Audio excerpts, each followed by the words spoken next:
is a tank engine who lives at a big station on the island of Sodor. He's a cheeky little engine with 6 small wheels, a short stumpy funnel, a short stumpy boiler, and a short stumpy dome.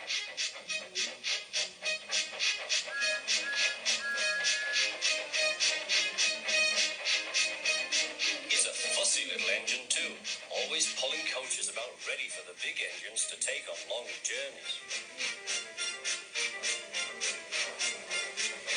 When trains come in, he pulls the empty coaches away so that the big engines can go and rest.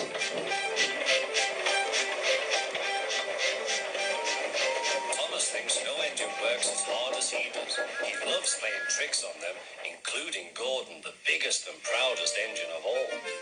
Thomas likes to tease Gordon with his whistle. "Wake up, lazy bones, why don't you work hard like me?"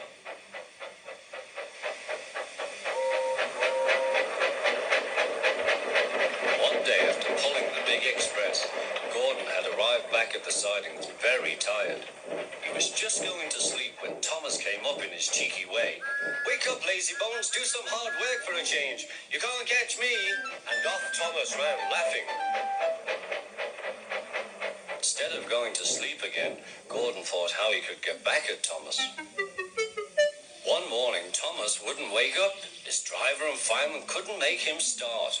His fire went out and there was not enough steam. It was nearly time for the express. People were waiting, but the coaches weren't ready. At last, Thomas started. "Oh dear," he yawned. He fussed into the station where Gordon was waiting. "Hurry up, you," said Gordon. "Hurry yourself," replied Thomas. Gordon, the proud engine, began making his plan to teach Thomas a lesson for teasing him. Almost before the coaches had stopped moving, Gordon reversed quickly and was coupled to the train. "Get in quickly, please," he whistled. Thomas usually pushed behind the big trains to help them start, but he was always uncoupled first. This time, Gordon started so quickly they forgot to uncouple Thomas. Gordon's chance had come.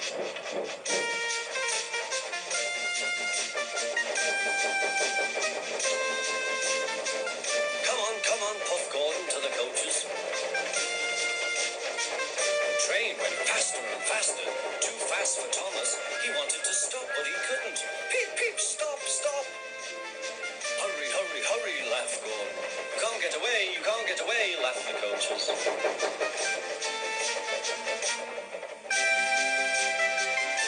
Poor Thomas was going faster than he had ever gone before. He was out of breath and his wheels hurt him, but he had to go on.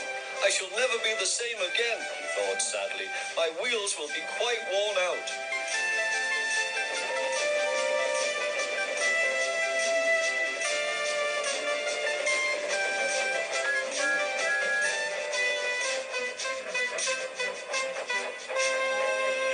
At last they stopped at a station.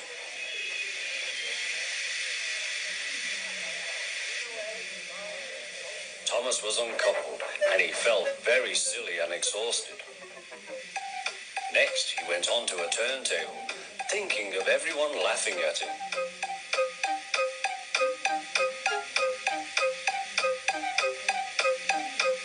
And then he ran on to a siding out of the way. "Well, little Thomas," chuckled Gordon, "now you know what hard work means, don't you?" Poor Thomas couldn't answer. He had no breath. He just puffed slowly away to rest and had a long drink.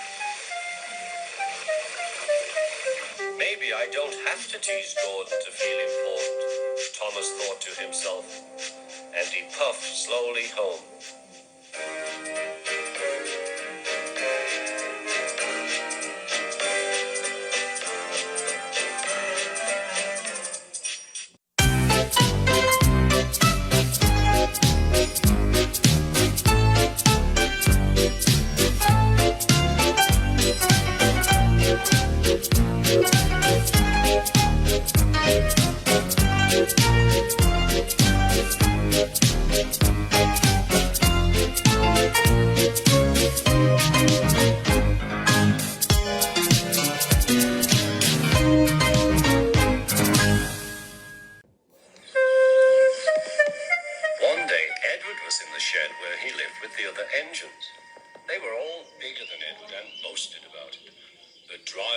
choose you again, said Gordon. He wants strong engines like us. But the driver and fireman felt sorry for Edward. Would you like to come out today? Oh, yes, please, said Edward. So they lit his fire, made lots of steam, and Edward puffed away. The other engines were very cross at being left behind.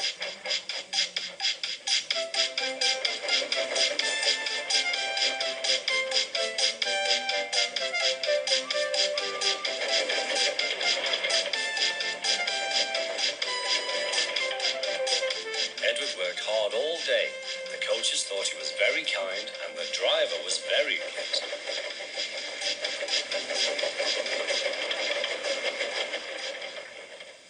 I'm going out again tomorrow, Edward told the other engines that night. What do you think of that? But he didn't hear what they thought, for he was so tired and happy that he fell asleep at once. Next morning, Edward woke up to find nothing had changed. Gordon was still boasting.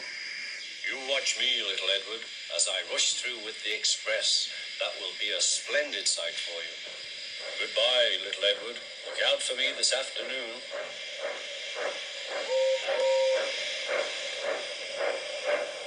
Edward went off to do some shunting.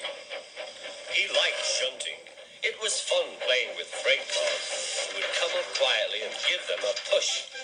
Then he would stop and the silly freight cars would go bump into each other.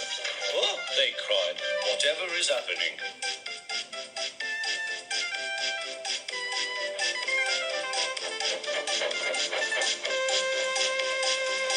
Edward played till there were no more freight cars. Then he stopped to rest. Presently he heard a whistle. Gordon was very cross. Instead of nice shiny coaches, he was pulling a very dirty freight train. A freight train, a freight train, a freight train, he grumbled. The shame of it, the shame of it, oh, the shame of it. Edward laughed and went to find some more freight cars. Then there was trouble. Gordon can't get up the hill, the porter called to Edward's driver. Will you take Edward and push him, please? They found Gordon halfway up and very cross. His driver and fireman were talking to him severely. You're not trying. I can't do it, said Gordon. The noisy freight cars hold an engine back so. Edward's driver came up. We've come to push. No use at all, said Gordon. You wait and see, replied Edward's driver. They brought the train back to the bottom of the hill.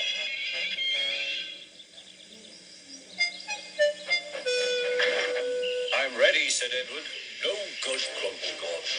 They pulled and pushed as hard as they could.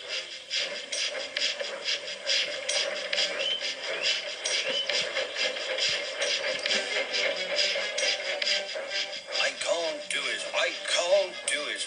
I can't do it, puffed Gordon. I will do it. I will do it. I will do it, puffed Edward. Edward pushed and puffed and puffed and pushed as hard as ever he could. And almost before he realized it, Gordon found himself at the top of the hill. I've done it. I've done it. I've done it, he said proudly. He forgot all about kind Edward and didn't say thank you. Edward was left out of breath and far behind, but he was happy because he had been so helpful. At the next station, he found that the driver and fireman were very pleased with him. The fireman gave him a nice long drink, and the driver said, I'll get out my paint tomorrow and give you a beautiful coat of blue with red stripes. Then you'll be the smartest engine in the shed.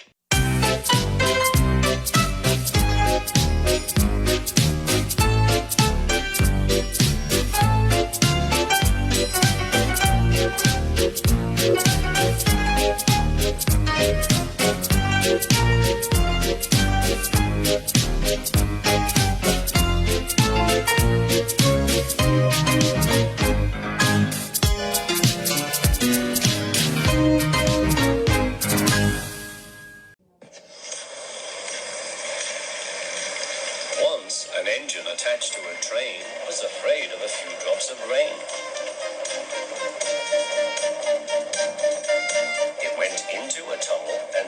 through its funnel and wouldn't come out again.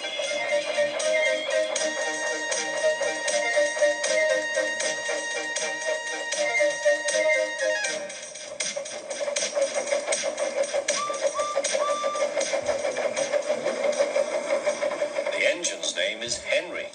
His driver and fireman argued with him, but he would not move. The rain will spoil my lovely green paint and red stripes, he said. The conductor blew his whistle till he had no more breath and waved his flag till his arms ached, but Henry still stayed in the tunnel and blew steam at him. I'm not going to spoil my lovely green paint and red stripes for you. Then along came Sir Topham Hatt, a man in charge of all the engines on the island of Sodor.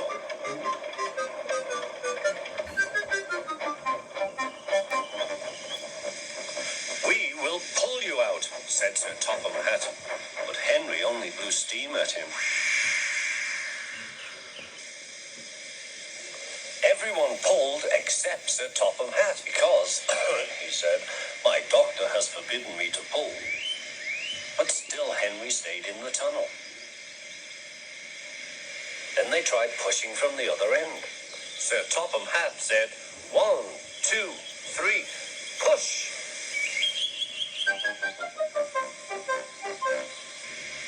But he didn't help. My doctor has forbidden me to push, he said. They pushed and pushed and pushed, but still Henry stayed in the tunnel. At last Thomas came along. The conductor waved his red flag and stopped him. Everyone argued with Henry. Look, it has stopped raining, they said. Yes, but it will begin again soon, said Henry. And what would become of my green paint with red stripes then?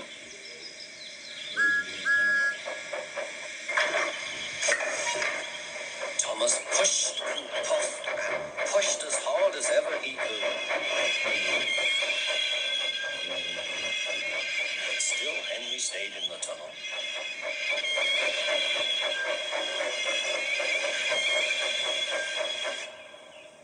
Eventually, even Sir Topham Hatt gave up. We shall take away your rails, he said, and leave you here until you're ready to come out of the tunnel. They took up the old rails and built a wall in front of Henry, so that other engines wouldn't bump into him.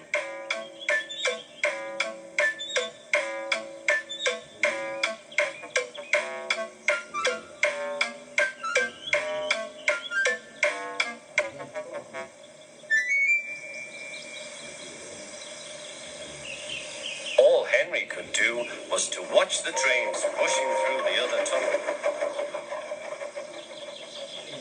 He was very sad because he thought no one would ever see his lovely green paint with red stripes again. As time went on, Edward and Gordon would often pass by. Edward would say, "Peep, peep, hello." And Gordon would say, "Boop, boop, boop, serves you right." Poor Henry had no steam to answer. His fire had gone out. Sudden dirt from the tunnel had spoilt his lovely green paint and red stripes anyway. How long do you think Henry will stay in the tunnel before he overcomes his fear of the rain and then decides to journey out again?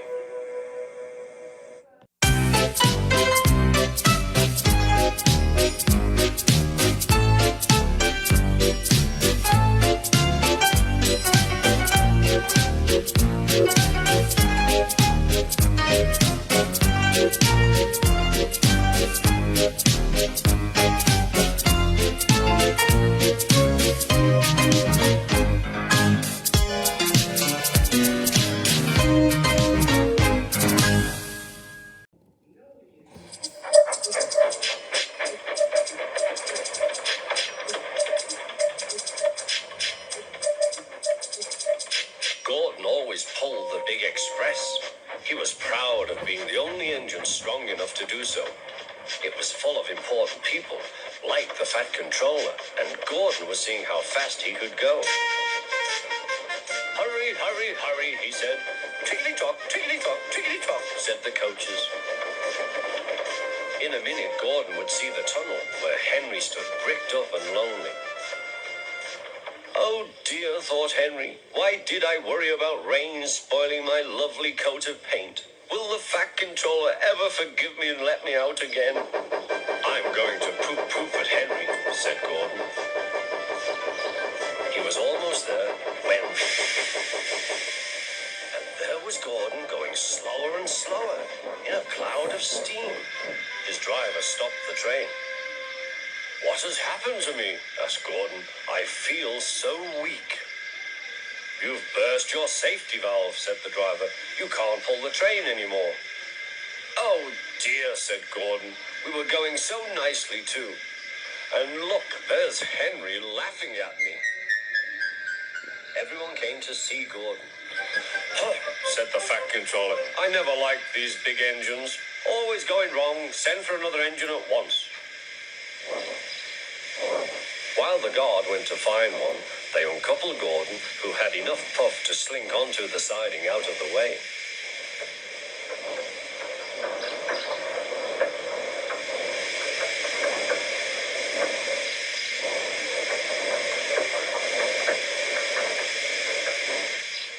Edward was the only engine left.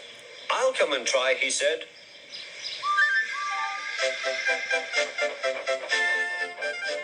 Said Gordon. That's no use. Edward can't push the train.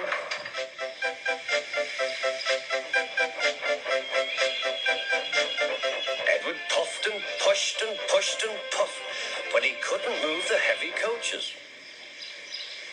I told you so, said Gordon. Why not let Henry try?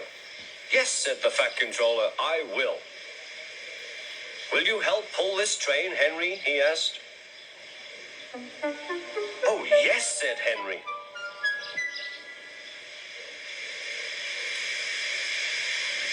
When Henry had got up steam, he puffed out. He was dirty and covered with cobwebs. Oh, I am stiff, he groaned. Have a run to ease your joints and find a turntable, said the Fat Controller.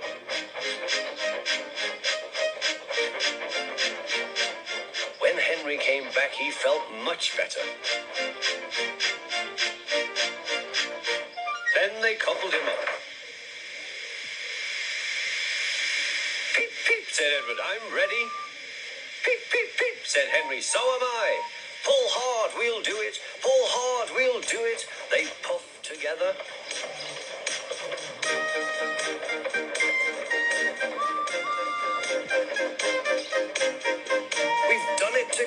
We've done it together, said Edward and Henry. You've done it, hooray! You've done it, hooray! Sang the coaches. Everyone was excited.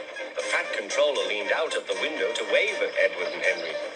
But the train was going so fast that his hat blew off into a field where a goat ate it for tea.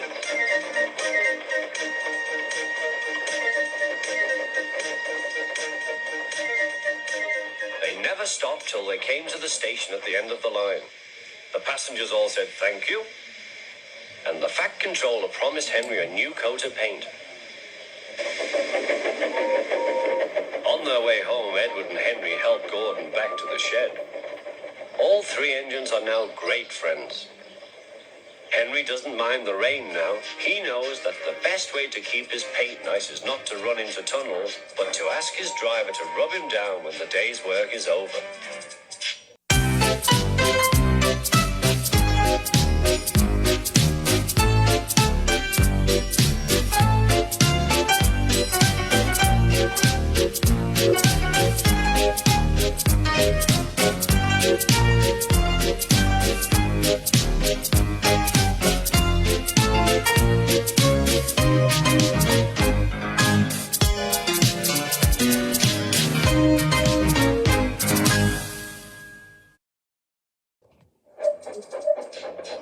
Thomas the Tank Engine was grumbling to the other engines. I spend my time pulling coaches about ready for you to take out on journeys. The other engines laughed.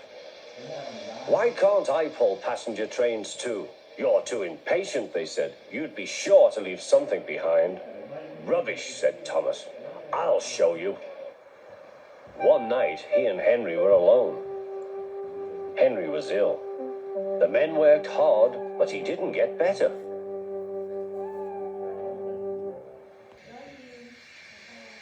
He felt just as bad next morning. Henry usually pulled the first train, and Thomas had to get his coaches ready. If Henry is ill, he thought, perhaps I shall pull his train. Thomas ran to find the coaches. Come along, he fussed. There's plenty of time, they grumbled. Thomas took them to the platform and wanted to run round in front at once. But his driver wouldn't let him. Don't be impatient, Thomas. Thomas waited and waited. The people got in. The guard and station master walked up and down. The porter banged the doors, and still Henry didn't come. Thomas got more and more excited. The Fat Controller came to see what was the matter, and the guard and the station master told him about Henry. Find another engine, he ordered. There's only Thomas, they said. You'll have to do it then, Thomas. Be quick now. So Thomas ran round to the front and back down on the coaches ready to start. Don't be impatient, said his driver. Wait till everything is ready. But Thomas was too excited to listen. What happened then, no one knows. Perhaps they forgot to couple Thomas to the train, or perhaps the driver pulled the lever by mistake. Anyhow, Thomas started. As he passed the first signal box, men waved and shouted, but he didn't stop. They're waving because I'm such a splendid engine, he thought importantly. Henry says it's hard to pull trains, but I think it's easy. Hurry, hurry, hurry, he puffed, pretending to be like Gordon. People have never seen me pulling a train before. It's nice of them to wave, and he whistled. Peep, peep, thank you.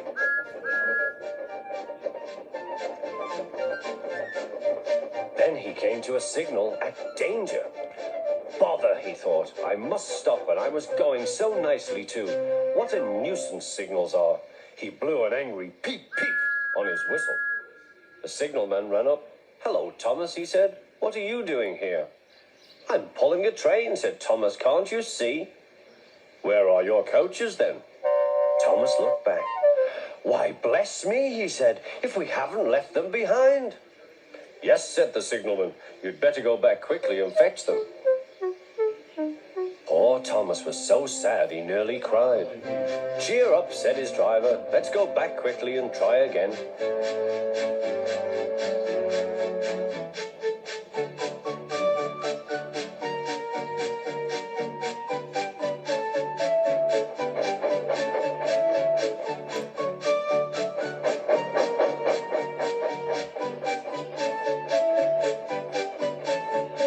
Station, all the passengers were talking at once. They were telling the Fat Controller what a bad railway it was. But when Thomas came back, they saw how sad he was and couldn't be cross. He was coupled to the train, and this time he really pulled it.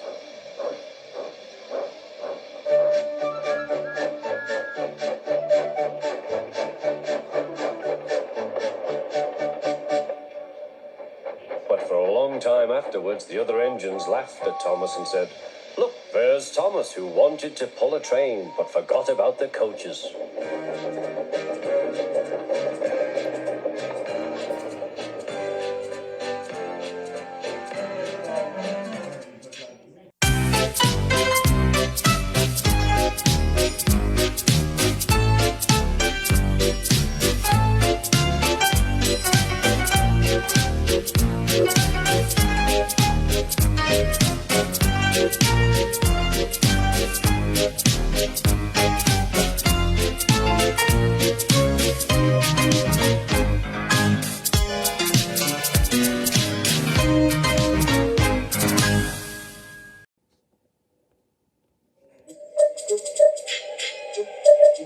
Thomas the Tank Engine wouldn't stop being a nuisance. Night after night he kept the other engines awake. I'm tired of pushing coaches. I want to see the world. The other engines didn't take much notice, for Thomas was a little engine with a long tongue.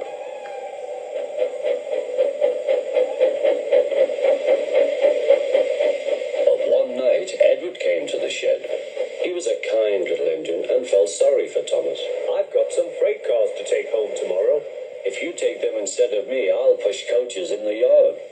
Thank you, said Thomas. That will be nice. Next morning, Edward and Thomas asked their drivers, and when they said yes, Thomas ran off happily to find freight cars.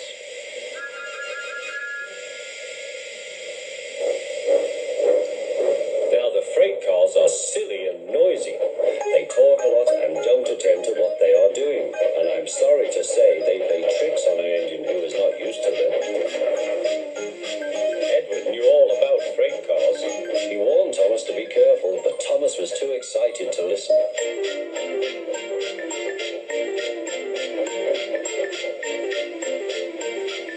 The shunter fastened the coupling, and when the signal dropped, Thomas was ready. The conductor blew his whistle.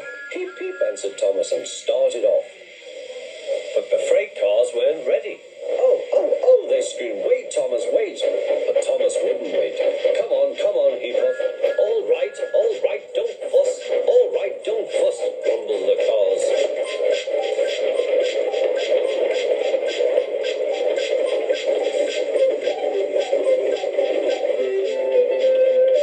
Thomas began going faster and faster. He whistled as he rushed through Henry's tunnel.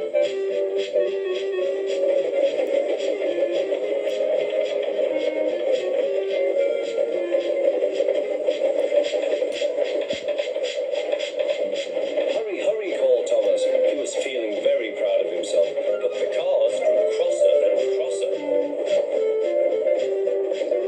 At last, Thomas slowed down as he came to Gordon's Hill.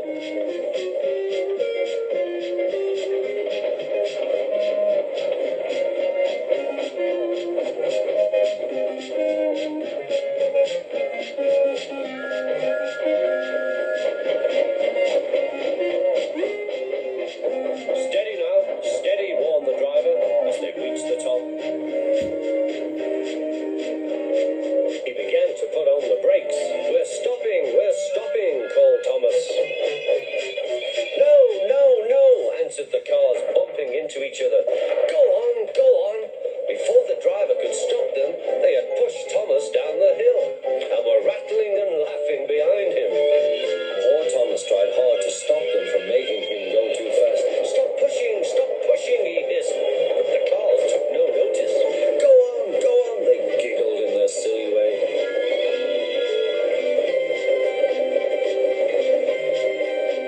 There's the station. Oh dear, what shall I do? He cried. He rattled straight through and swerved into the goods yard. Thomas shut his eyes. I must stop.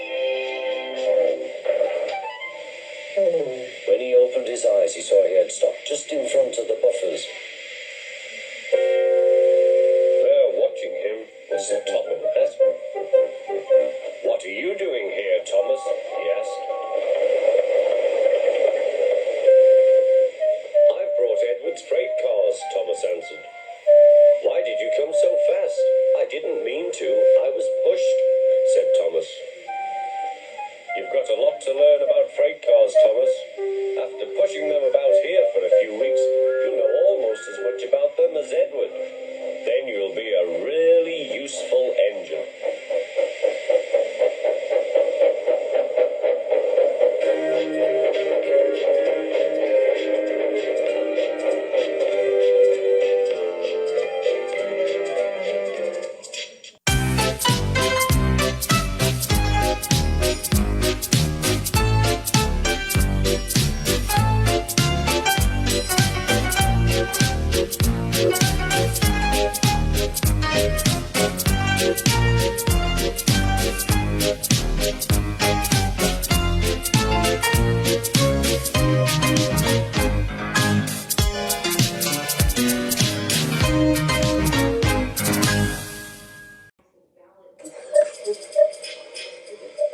Every day Sir Topham Hatt came to the station to catch his train. Hello, he always said to Thomas. Don't let the silly freight cars tease you. Remember, you have an important job as a special helper in the train yard.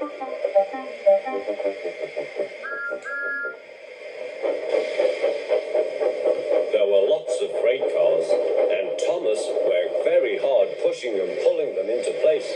There was also a small coach and two strange things his driver called cranes.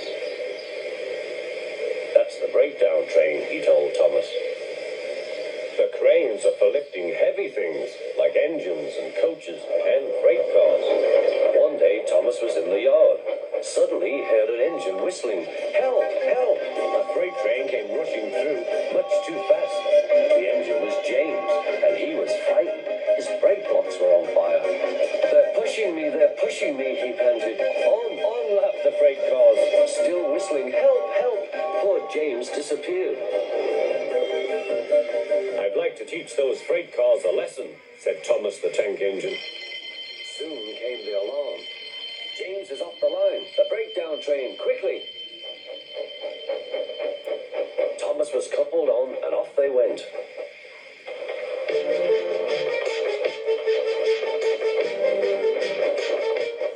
Thomas worked his hardest. Hurry, hurry, hurry, he puffed.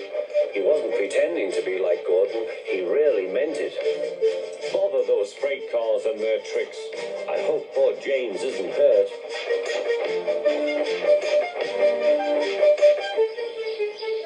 James's driver and fireman were feeling him all over to see if he was hurt. Never mind, James, they said. It was those silly freight cars on your old wooden brakes that caused the accident.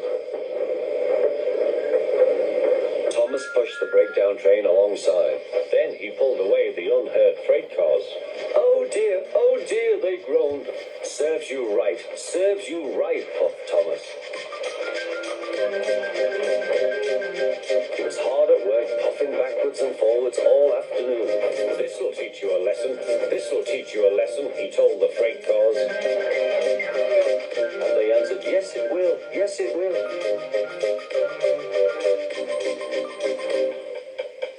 They left the broken cars, then with 2 cranes they put James back on the rails.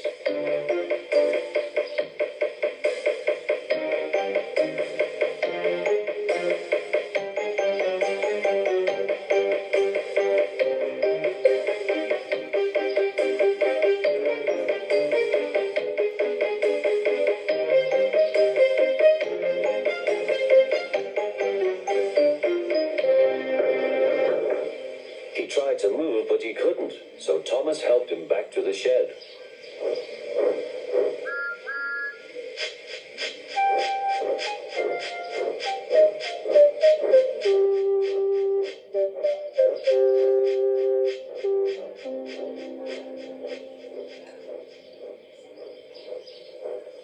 Sir Topham Hatt was waiting anxiously for them.